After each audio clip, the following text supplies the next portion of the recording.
to ABN. On tonight's Not So Modern News, we're taking a deeper look into trade routes, specifically the Silk Road. The Silk Road connects East Asia to the Mediterranean and Europe, witnessing a revival of trade thanks to the stability provided by the Mongol Empire. The Mongols facilitate trade by securing the routes and reducing banditry. Luxury goods such as silk, porcelain, and spices are in high demand across Eurasia. Traders often exchange these goods for precious metals like silver and gold. Innovations also play a key role. Caravanserai serve as rest stops for traders, and new credit systems like bills of exchange make transactions smoother. The introduction of paper money further enhances trade efficiency. Alongside these goods, ideas in religion, like Buddhism, Islam, and Christianity, spread through the Silk Road. Technologies, including gunpowder and paper making, also find their way across cultures.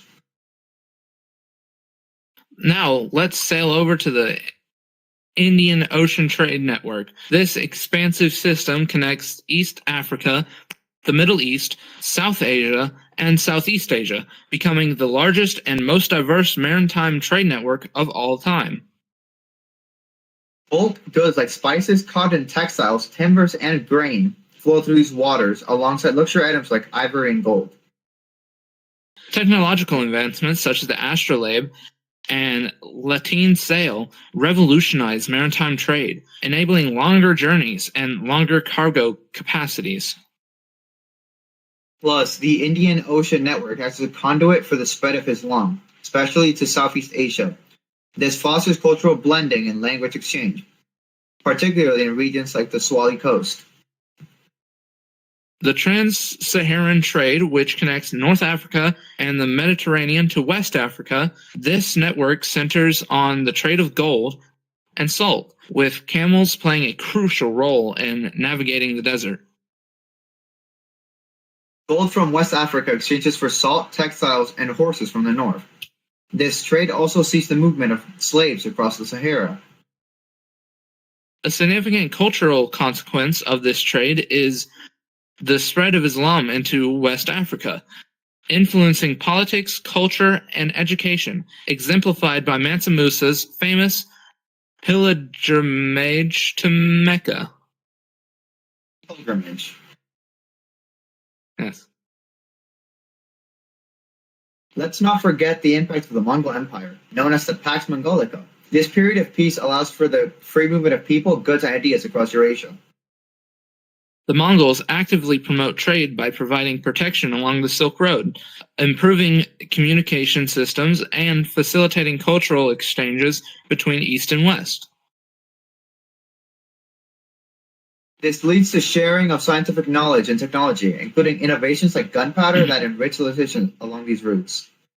Connectivity through trade also has significant cultural consequences. Major religions, including Islam, Buddhism, and Christianity, spread widely, reshaping societies across continents.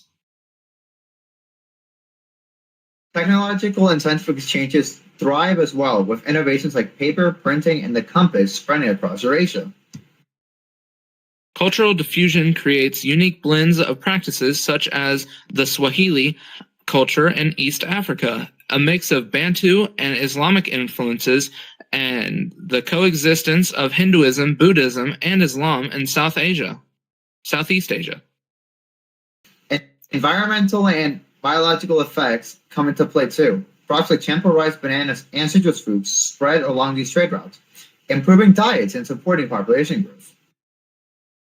However, the Black Death also travels through these routes, spreading from Central Asia to Europe and causing massive population losses and social upheaval. To wrap things up, while the Silk Roads, Indian Ocean, and Trans-Saharan trade route networks